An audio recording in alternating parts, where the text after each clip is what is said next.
Are you looking for inspiration on a daily basis? Well, check out Deal to Heal Tees. With our inspirational tees, you're sure to find something that will inspire you. Just go to dealtohealtees.myshopify.com. That's Deal to Heal Tees. Put some inspiration in your situation. Wear inspirational tee and be inspired all day. That's Deal to Heal Tees at dealtohealtees.myshopify.com.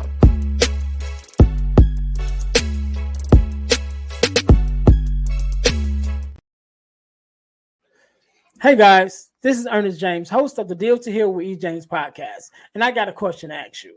Could you buy me a cheeseburger? Better yet, could you buy me a value meal? Yes? Well, guess what? I don't need a value meal. However, for the cost of a value meal, you can support this podcast to keep us on the air. Just go to Patreon/Deal to Heal podcast and choose any one of the 3 tiers that's available. And if you just want to make a one-time donation, go to Cash App and make a donation to $EJames, the number 418. Make a one-time donation to the Cash App, or again, go to Patreon to support this podcast and keep us on the air. Thanks in advance. Be blessed.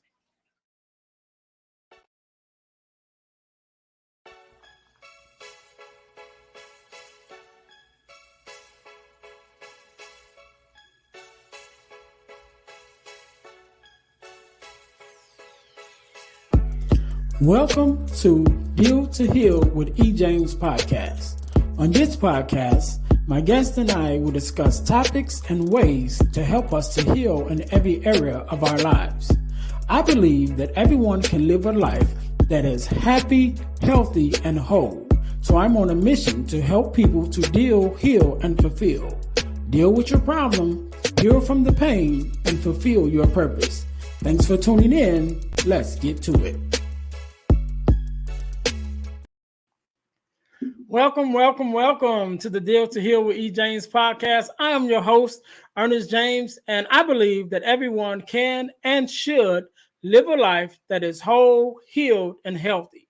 And therefore, I'm on a mission to help people to deal, to heal, and to fulfill, to deal with your problems, to heal from the pain, and to fulfill your purpose. Thank you guys once again for tuning in to the Deal to Heal with E. James podcast. If you haven't already, please subscribe to our podcast, definitely on all of our social media outlets, YouTube, Facebook, Instagram, TikTok, Reel, on pretty much all of them. So make sure you guys follow us, definitely listen to the podcast, and definitely share. You know, I know if you're here and you're listening, then you're getting some value out of it. So don't keep the value to yourself. Pass it on to somebody else, right? So pass it on to your friends and family that they may, get some healing in whatever areas they need healing in. And also they may be able to also subscribe and support the podcast. Also, I'm going to tell you how you can win $100 from the podcast, but you got to stay until the end of the episode to get that information. So make sure you stay until the end, which I know you will, because you get value from what we bring. That being said, we're going to jump right into our next segment, which is our product of the day. So our product, let me look this up real quick. Our product of the week, should I say? Our product of the week is our Motivate t-shirt, which can be found on our Deal to Heal tees on Shopify. So I'm put up so you guys can see it. Where is that? Where we at? Bam. Yep. So that's our Motivate t-shirt. It says Motivate with the word move highlighted within the word, because we know that the word move is in the midst of the word motivate. So when we go to motivate you guys, we don't just want to motivate you just to be motivating you, but we want to motivate you to put you into action, to move, to make a difference in this world. And so that's our whole thing. We want to motivate you guys. We want you guys to move. So that's our Motivate t-shirt, is our product of the week for this week. It can be found at dealtohealtees.myshopify.com. That's on Shopify. And if you just go to the description on the video, you'll find the link. You will tap it and go there. So there's that. So today, just like any other day, we are blessed with a guest, Mr. Andre. How you doing? I'm great. How are you, sir? I am great. I am great. First of all, let me say thank you for being here, for taking out your time to be here, because you could have been doing anything else, but you're here with me and my listeners. So I want you to know up front that we definitely appreciate it. Yeah, well, that goes two ways. Like I said, I thank you for your time because that's one thing you can't get back. So thank you, sir. Appreciate it. Yeah. Yeah, no problem, no problem. So let's jump right in it. Andre, do me a favor, introduce yourself to my listeners and let them know exactly who you are and what it is that you do. All right. So I'm Andre, Mr. Bounceback Amateur. I'm a music producer, a sound engineer, a certified teaching artist, as well as a mentor, husband, and father. Most importantly, I'm a three-time stroke survivor. Yeah, that's right. Not one, not two, but I'm three-time stroke survivor. Y'all can clap for that to yourselves. My wife and I run a my wife and I run a nonprofit organization called Responsible Artistry.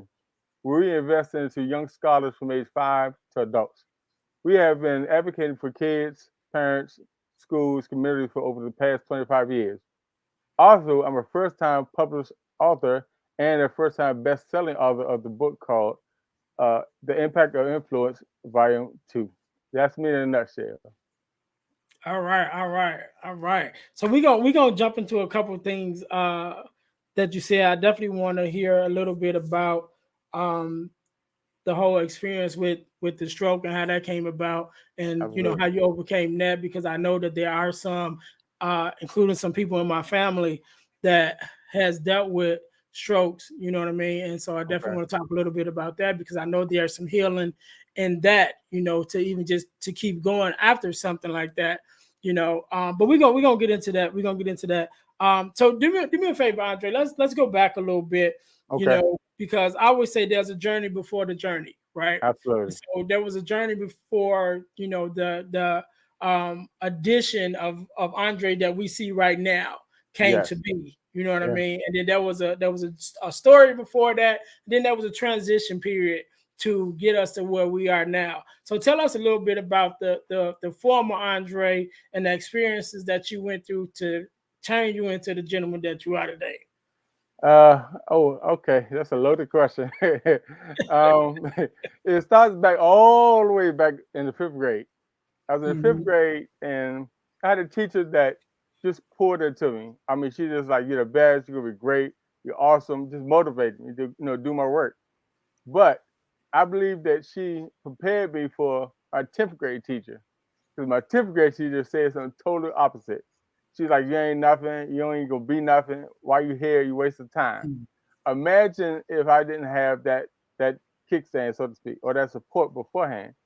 So as I got older, I had to start to realize like words carry weight, words carry power. So instead of me getting angry with her and all that, I just got 100% motivated. I got moving.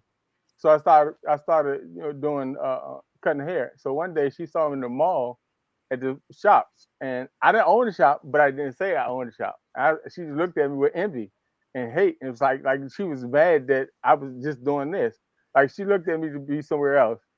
So that turned over into it was two lanes in the street, right? I ended up choosing one lane, wasn't healthy for me, and I went down that lane, and then I had to learn a lesson. So, and learn that lesson, I had a choice: keep going that direction, or make a different move. And so I'm blessed to make that different move, and that's what landed me to here. But in the midst of all that, things transpired. Like I said, I'm a three-time stroke survivor, and so I had to learn like, okay, things weren't going right. I mean, things weren't going the way it should have gone. For example, I'll give you a quick story. Got a job, one of the most high-paying jobs I ever had, and I couldn't be late for work. Guess what I said? I shouldn't be late for work. My parking spot was across the street from my job. The job paid for it. All I gotta do is come to work. Just show up. Mhm. 10 minutes till it's time to be clock in. I took advantage of that. That's part of my lessons I had to learn that I didn't appreciate or respected it to come in. I'm strolling in 5 minutes late, 10 minutes late. Then one day I'm 20 minutes late. Like I'm thinking I didn't slid through. I didn't miss the supervisor, miss the boss. I ran into the owner. The owner came to me and said, "Oh, you don't just keep coming in here. Like like this is not important. So maybe this job not important. I was like, well, I said, wait a minute, time out, wait a minute, hold on, wait a minute, what I got to do? He said, well, this is your first warning. Like, so you get 2 more, then you're out of here. No conversation. So this will pass. So I didn't take it serious. I'm just being honest. I didn't take it serious. I kept being late. It kept being late. It didn't happen again. So then that's when they say, okay, well, let's send you home for a week or 2 and see how that panned out. Right? Here's the thing. Bills keep coming. Right? I remember bills got to get paid. Kids got to eat. I got to eat. Clothes got to be worn. And all that kept coming. So I'm like, hold on one time. I need to rethink this thing. So then I started saying, okay, I need to change that part of me. Luckily, that's the persistence in me to say, okay, I realized what I was doing at that moment because I was backed into a corner, so to speak. You know, my dad told me that most dogs are not aggressive until you back them in the corner, and they come out aggressive. So I had to come out aggressive, not saying I'm going after somebody, but I had to go after my position of the job I had because I didn't appreciate the job at that moment. And so things like that started to turn, times for me. So one day, I'm going to work. I'm on time. Times keep going. I pull into the parking lot. I want to get the first parking lot. I mean, think about a 5-story multi-level garage, and you pull in, and you want to get the first spot because you run late. You want to get over there. I gotta go to first level, second level, third level, no spaces. So instead of me going up, I went back down and started all over again. So by the time I parked and got to the building, the boss was standing right there, like, okay, you think it's a joke? So he sent me home again. He's like, I was like, okay, this is not good. I need to change something. So what I learned was that people in success, they park on the 5th floor, on the 5th level. Why do they park there? Nobody goes up there. You can park anywhere you want up there, and you can just keep moving. And so I had learned to park up there, and at the same time, I changed my mindset because you have to think about when you have an opportunity and it's presented to you, you take advantage of it until you realize that it's an opportunity for you. And so so parking up on the 5th level allowed me to learn that okay, the people with different mindset park here because they value what they're doing. So that's part of my journey to get me here. which right. My circle is very small. It's very small.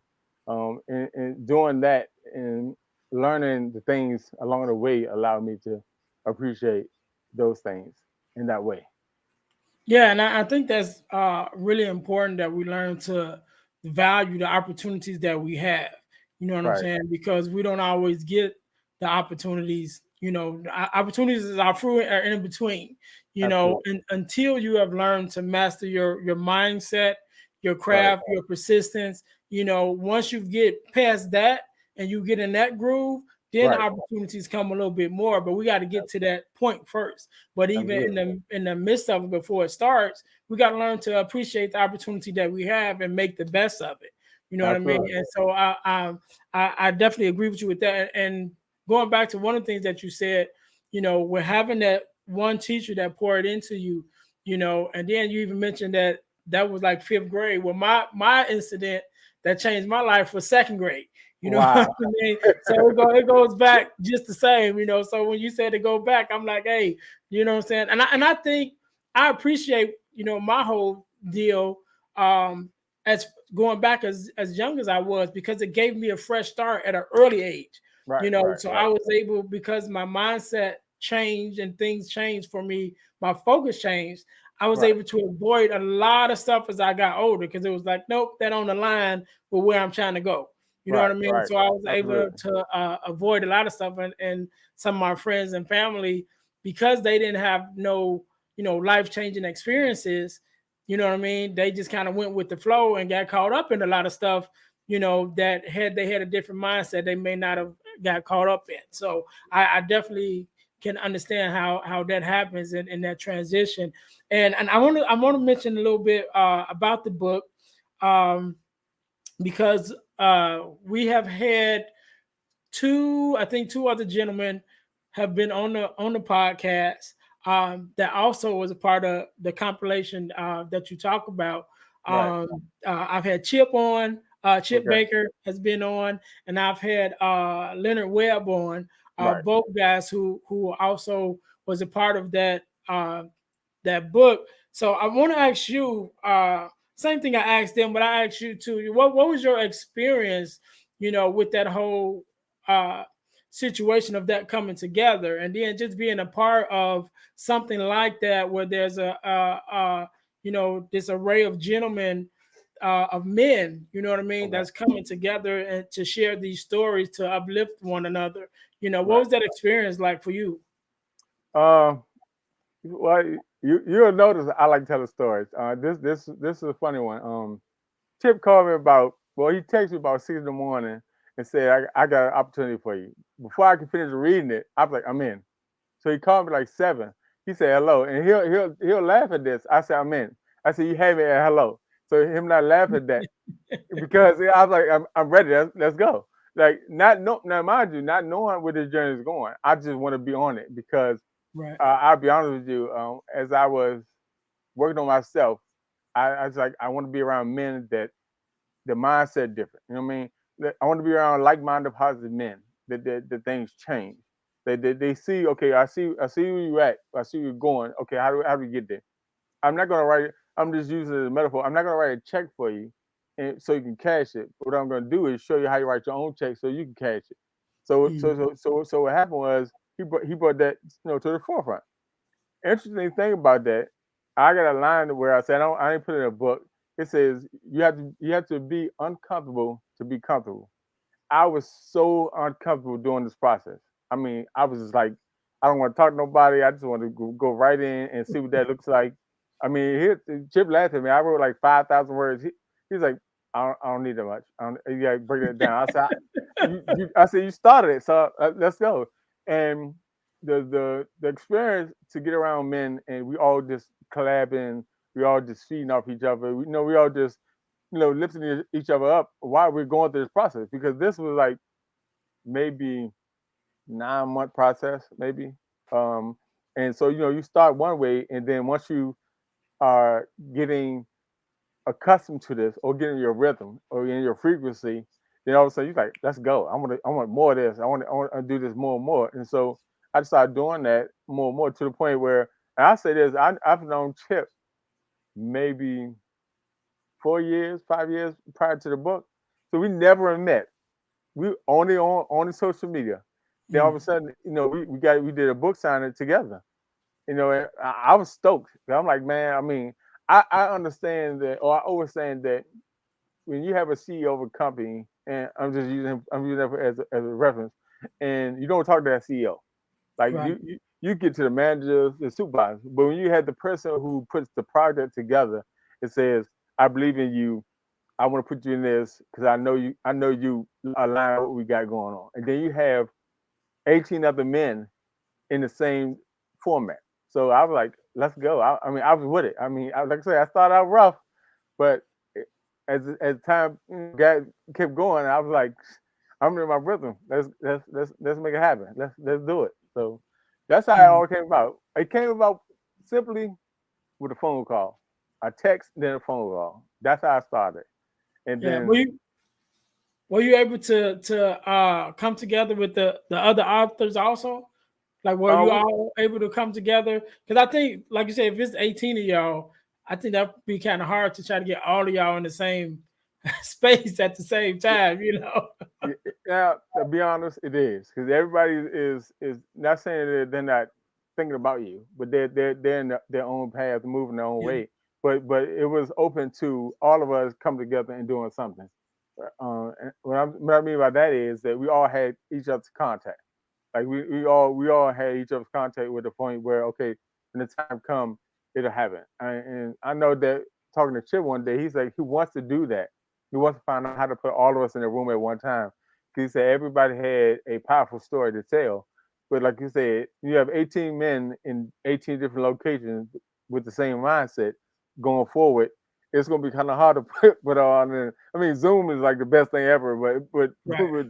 try to put us in the same room at the same time because most of us all live in different areas. So we haven't had the Mhm. opportunity yet, but I know it's coming. It's coming. Yeah, I know I expressed it, expressed the idea to Chip when I had him on, Right, him and Webb, who both, so we are in season 3 now. Both of them were guests in season 1. So right. it's been a little while since I've had them on, but I did express to them that I wanted to try to get at least 5 of you guys on at one time. You know what I mean? So I know this platform can have multiple, multiple people on. And I'm like, if I can get, 4 or 5 of you guys on, what I mean, just to have Right. to talk about, the whole thing. And I think he, last time I talked to him, he was on like the second edition of the book, you know what I'm I saying? think. Or the compilation, because he had, I Well, think he had I, 2. I was on know too, but he did. He did. I think he did another one for the women on volume Okay. 3. So he did volume 1. I'm on volume 2 now. I know he did volume 3. Knowing him, he probably got another volume on the way. Right. Probably, he probably gonna do a kids volume. So if he Right, sees right, fit, he right. probably. But I, so you just told me something, because I didn't know he did a volume for the women. So yeah, I might have to hit him up now, yeah, just yeah. to put that together. So, but yeah, I definitely expressed to him that I would love to have, some of you guys on to just all come together and be able to talk Right. about y'all experience together. So I think I'm reach out to a couple of the guys and see if we Okay. can pull that off.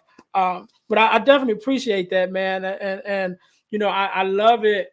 When men come together, and I say that all the time on this platform, because I have great guests. You know what I'm Right. saying, and especially when I have men on that's open and transparent, and that's in the work of trying to make a difference, especially in our homes, being Right. Right. examples. And then I definitely love it when we leave something that's going to outlast us, so like Absolutely. literature is, it's going to be here forever. It's You know what I golden. mean? I And mean, so absolutely. once you create something like that, it's definitely meaningful. And it leaves a legacy to your kids. Like, this is something that I can say, my dad did this, or granddad did this, or great granddad, it Right. outlives us. You know what I Absolutely. mean? So I definitely appreciate that. So I want to talk a little bit about your I know you mentioned about the uh your organization, right? Okay. So tell Right. us a little bit about the organization and what you guys do there. Our main goal is changing the mindset of the child and the parent. But you got to do those two got to go hand in hand, but it also got to go hand in hand with the schooling. So Mhm. our organization, what we do is we do day camps, summer camps, and we do artist residency.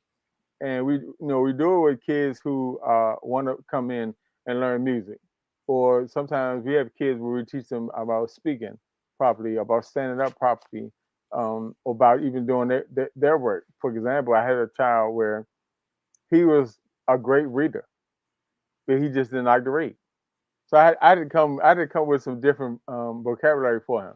So I go in the classroom. He just just he being funny for no reason. Like, he's being disruptive in a way where teachers are getting frustrated. And she was like, "Well, Miss Andre, can you help us out?" I said, "Absolutely, no problem." So I went and said, "We're gonna read today." I ain't read nothing today. I ain't read nothing. I don't feel like reading. I said, "Okay." So I said, let me change that word. I said, "How about you skim through the book and you find words that you like and just underline them?" Well, guess what? He got to read the whole book just to find words he likes. Right. So he skimmed through the book. So that lasted like 3, 4 months. Then he says, "I ain't doing it today, Miss Audrey. I ain't skimming nothing. I ain't reading nothing. I'm just gonna do that." I said, "Okay." I said, I need another word." I said, "I gotta get him through the end of the year." I said, "Okay, how about this? You don't have to skim. You don't have to read. But why don't you just peruse through the book?" He was like, "Peruse? What does that mean?" I said, "I'm glad you asked. Let's go to the dictionary and find out Right. what You that gotta word look it is." up. You gotta look it up. So that he went through the whole year. I had a kid who was good at math, right? Um, he's like, he can see you do a problem and know it like that. He understood it, right? But he was so fast to the point where, once again, he's overdoing the class, so to speak, right?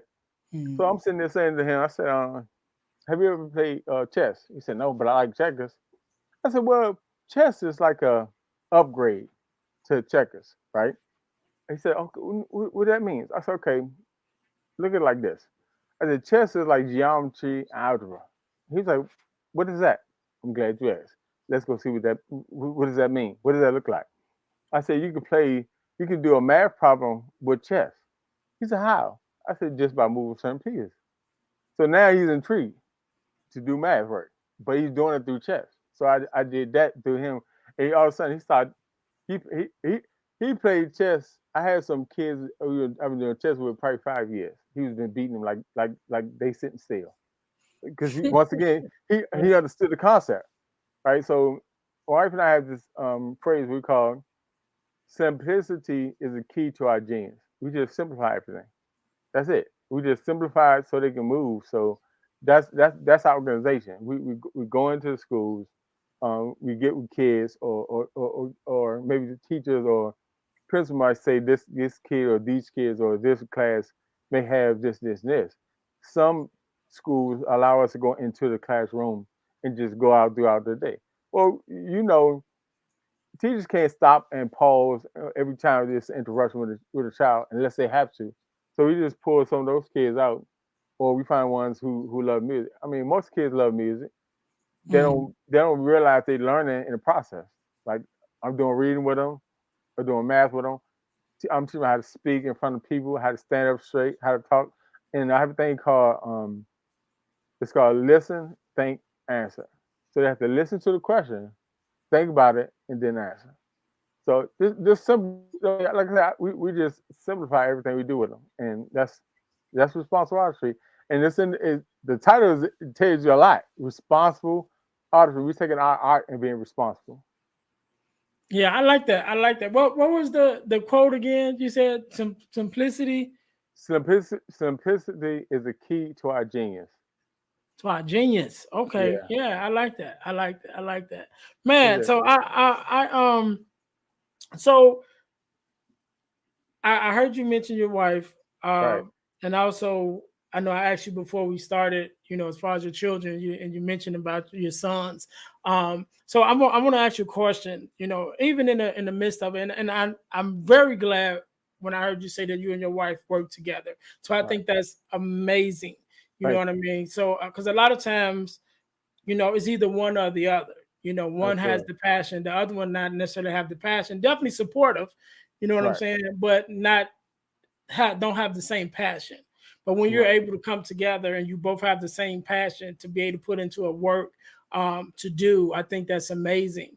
And you talked about your the kids that you help uh, through your music. So right. just with you and your wife working together and your sons, are they a part of the organization? I don't know their ages, so so I don't know if Well, are no, they active in it they too, or they nah, like with the rest of the students. they used to be, but no, they're grown. But wife and I run the organization together and deal with them. Mhm. I would be transparent. We did, my kids and I didn't have a great start together because of Mhm. how I was when I was younger. So I had to realize that I'll say this: there's no blueprint to being a father. Yeah, I could talk to people who got kids, but until you have kids, there's no blueprint to it. yeah, That's like being a husband. I can see so many different great examples of being a husband, but there's no blueprint once you become one. And so right. I had to learn both those two things almost at the same time. I had to learn how to be a father. I had to learn how to be a husband. I had to learn where I was like the type of father was like, go, let's go, let's go, let's go. Never sitting down, listen to them speak to me. I was like, nah, let's go this way, let's go this way. Then I said, you know what, I need to pause. And so I did a lot of self development for myself. And then it came to a point where they started speaking out, and I know it's probably the hardest thing is when you have your child and your child says this thing this bothers me or this gives them this I don't feel good with that or this is this way. Now as a father, you want to snap back, but this was a part about me where I had to step back instead of snap back. I had to step Mhm. back and listen. That's what I do: listen, think, answer. So I listened to him. I thought about it. I said, okay, what's the solution from this point on? So we agreed to just have a conversation. But now I mean, we like butter. We just, I mean, it just flows smooth. We talk, we joke, but it took time. Same Yeah. thing about marriage. I've been married 21 years, and it took time. It took time for me to learn how to be a husband because I didn't know. I'm not perfect. I mean, I Yeah. had to learn how to be vulnerable. I had to learn empathy. So I had to learn those things to move forward for myself, just as well as for them, because they're not. They know what we do, but they're not into that because they into what they do, and that's the part about teaching kids or teaching my own kids is that I don't want if I'm an orange, I don't want you to be orange.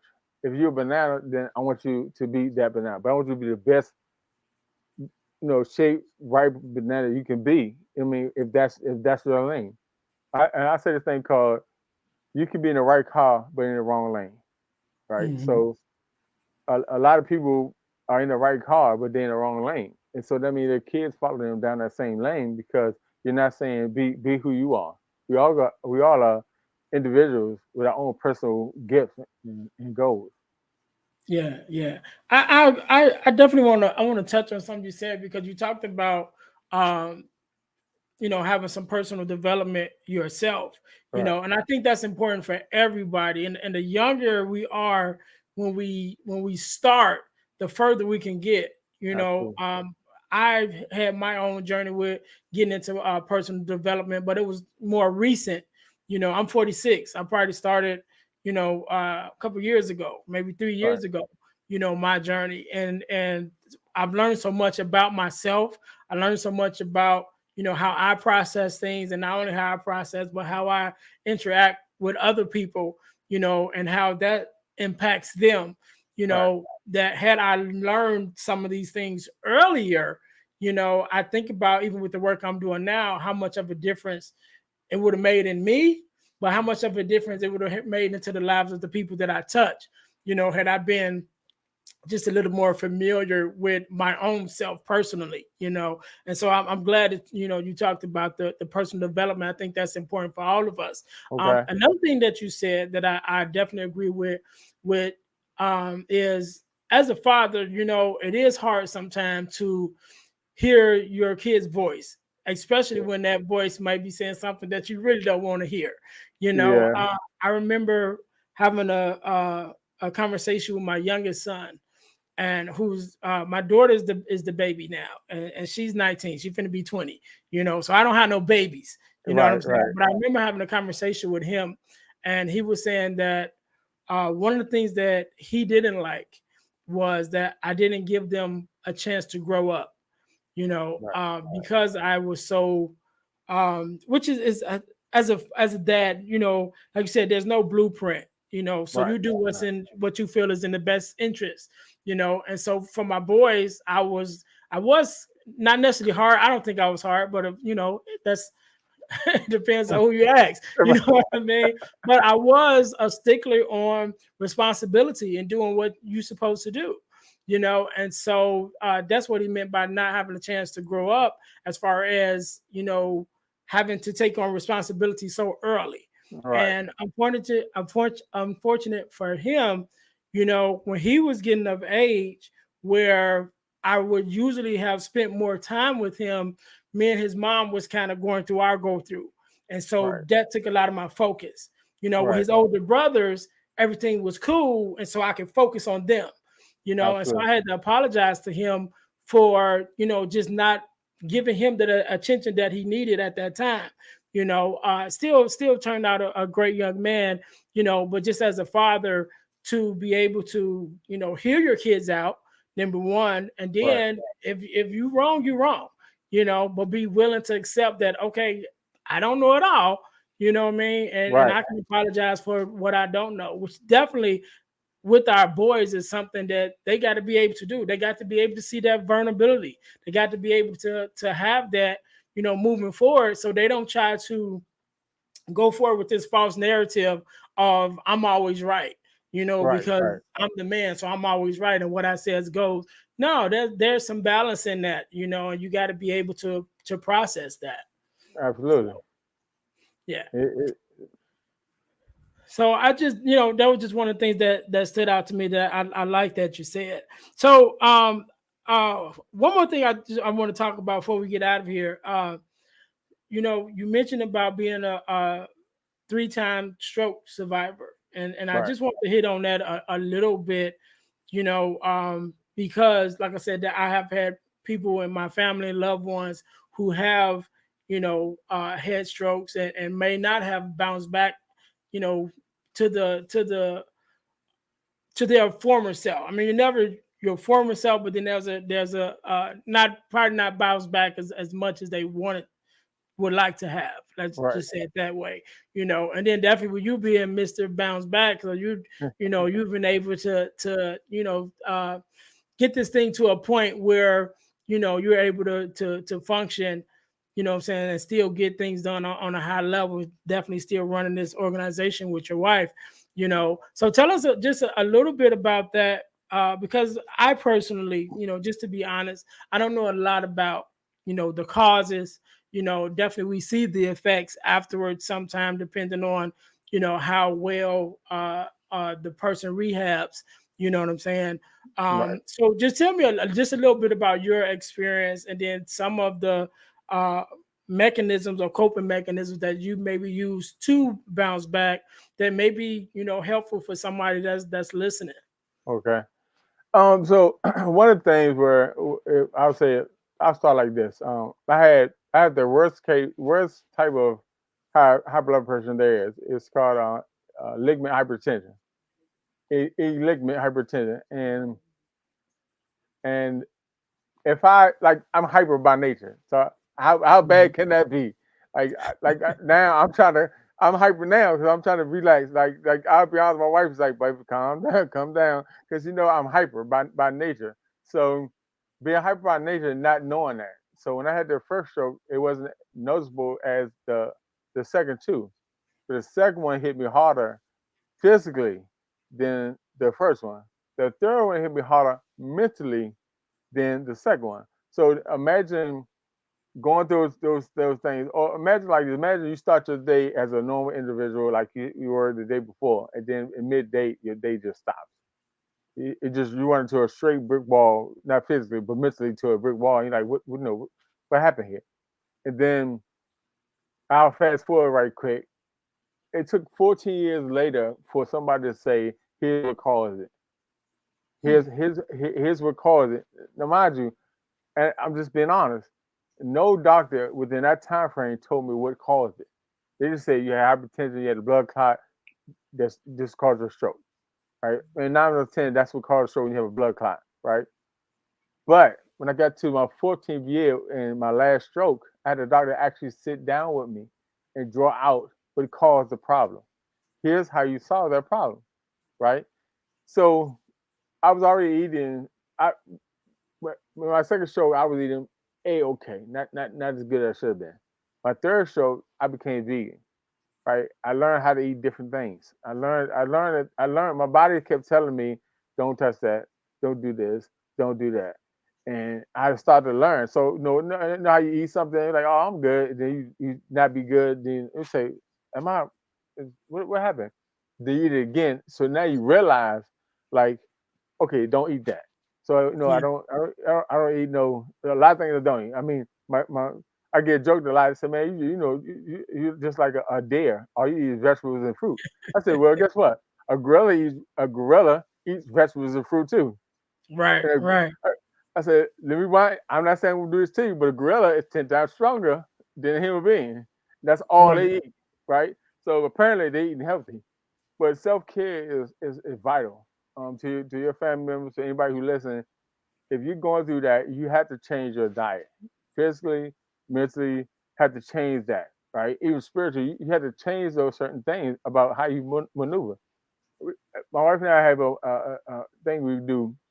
I go walking, and then or we go to the water. Like water was one of my healing pieces of principles in me healing. I talk better now and walk better now. Unfortunately, I've been through this two prior times. So I mean, I Mhm. had to come. I had someone clicking. I have had a third time, so I do a lot of walking or getting to the water. Okay, believe it or not, water works muscles in your body that you never worked. You think you work them, but that water used to beat me up.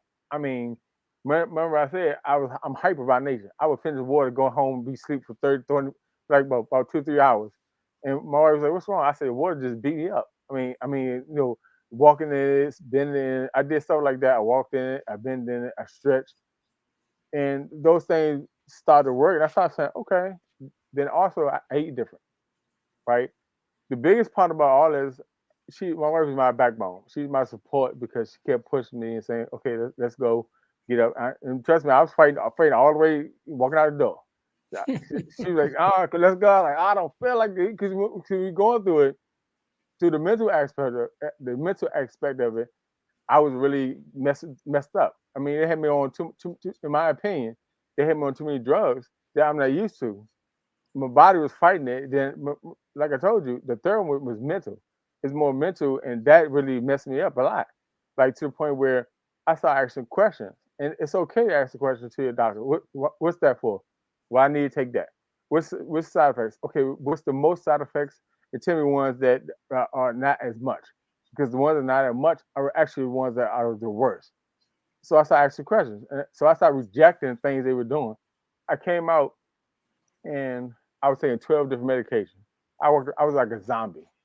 I couldn't do too much nothing because it was too much for my body. To the point now I'm down to 4 medications. But I eat different. Mind you, Yeah. everything is different. I'm not doing nothing the same way. I eat more raw stuff. I don't eat. I don't use a microwave when I cook. Like I cook more fresh things. So those things that help you in the midst of going to the doctor and talking to them and telling them what's going on. Tell them how you feel.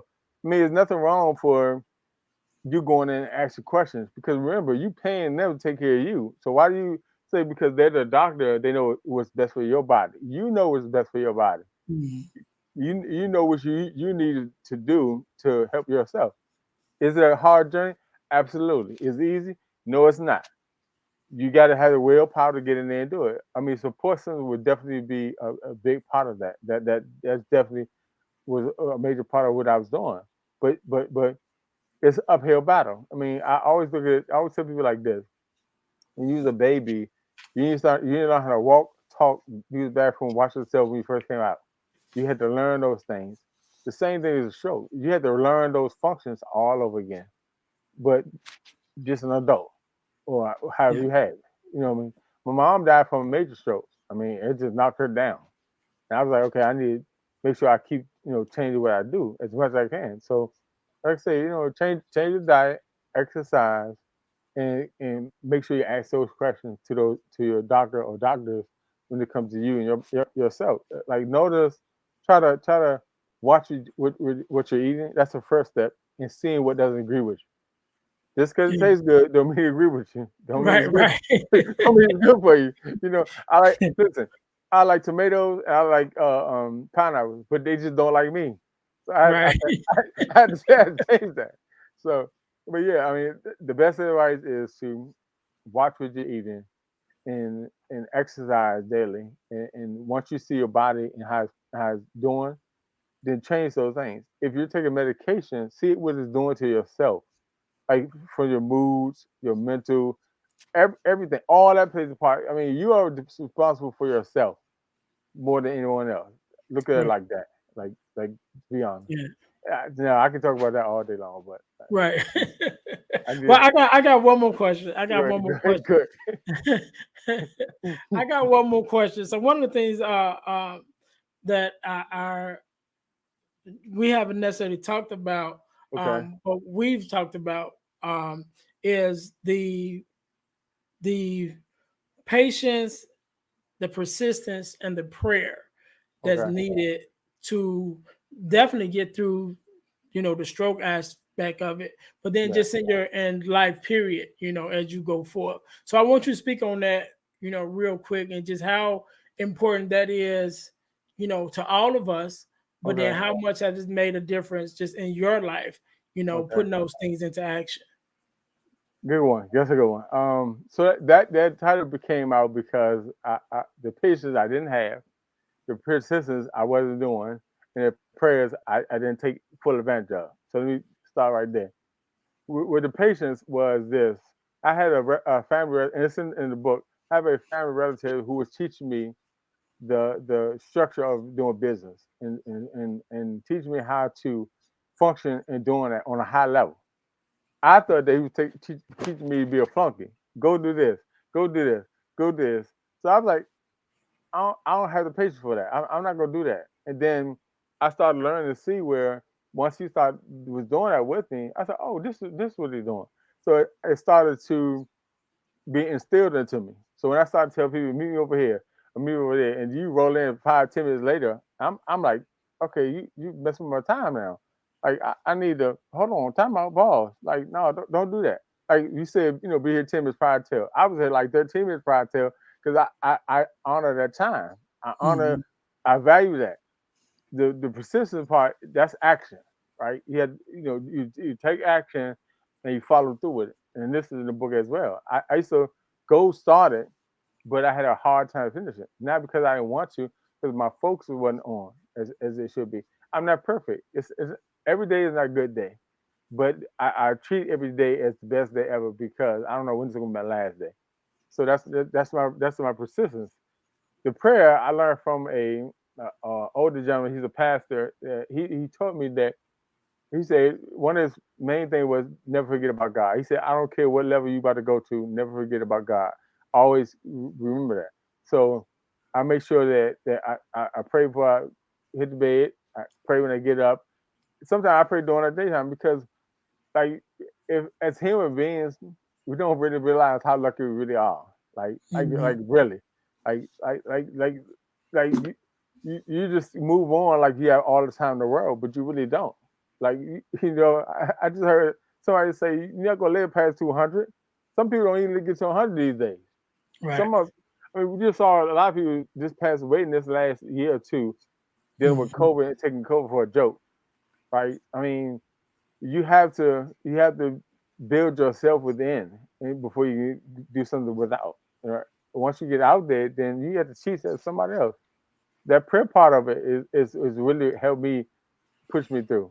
I mean, the patience that I had to learn to have, for people who didn't know me and being patient and the persistence. I'll be honest, I'm still working on that because once again, I told you I'm hyper. I get bored easy. I have to go. I pick some of us up and go over here and do it, and then come back over here and do it.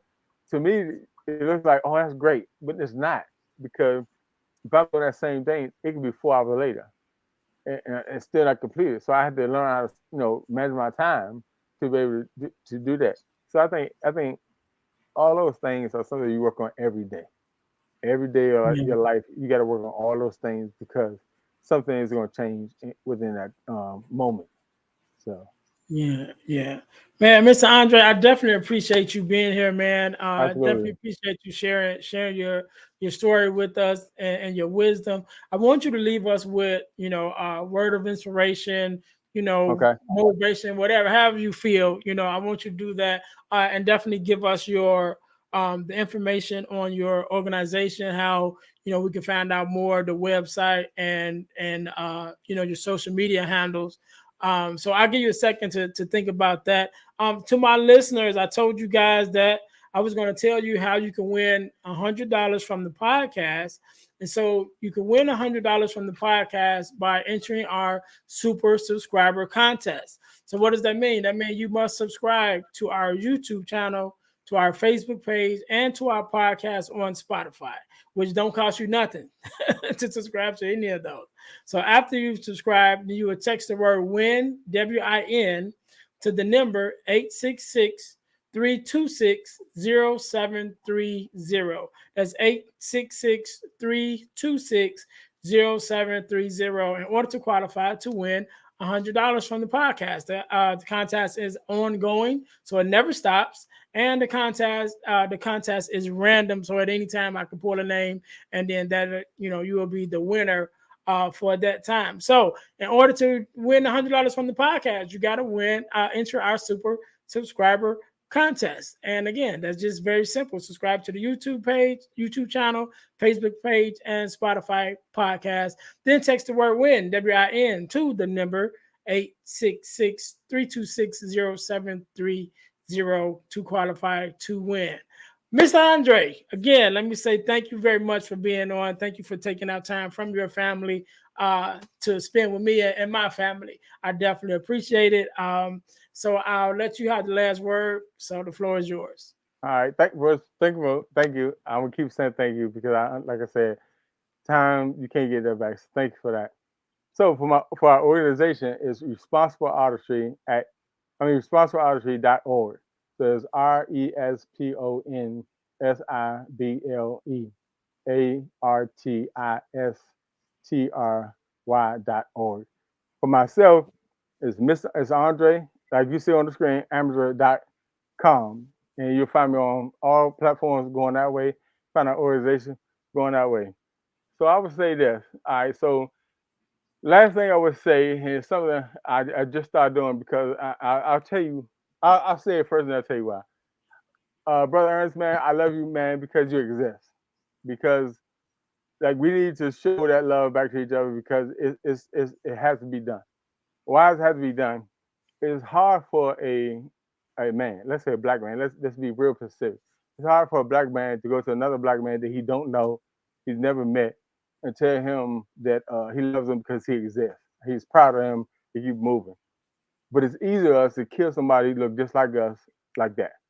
So at some point we got to change that thought process. We got to change that vibe or energy, whatever you want to call it. We got to change that to the point where we stop doing that. People always saying, cops killing us, whatever. We're killing ourselves more than we're being killed by cops. Just being honest. Like it's more killings of blacks killing black men on top of that than us going to a stranger, a black man that you don't know, and walking up to him and telling him you love him because he exists. And, keep doing a good job. Keep being on this positive path, right? So that's the challenge for every black man that's listening is walk up to one of them and say that and encourage them in some way. It's hard for us as men to be vulnerable, right? It's hard for us to sit there and say, okay, we have a problem. A mental problem is real, and we don't have nobody to talk to, or we don't want to talk to, or we're taught not to talk to. So at some point, we got to stop that within itself. We're going to find that person that won't judge us, but just that we'll be able to talk to. So I'll go there and say that. But my very, very last thing you see on my hat, it says, be great, be well, be life. All right. We can't end it no better than that. To my listeners, thank you guys for tuning in one more time to the Deal to Heal with E. James podcast, where our mission is to help you to deal, heal, and fulfill, to deal with your problems, to heal from the pain, and to fulfill your purpose. Until next week, be blessed. Hey guys, I know you're enjoying the podcast. However, don't forget to join our text line at 866-326-0730.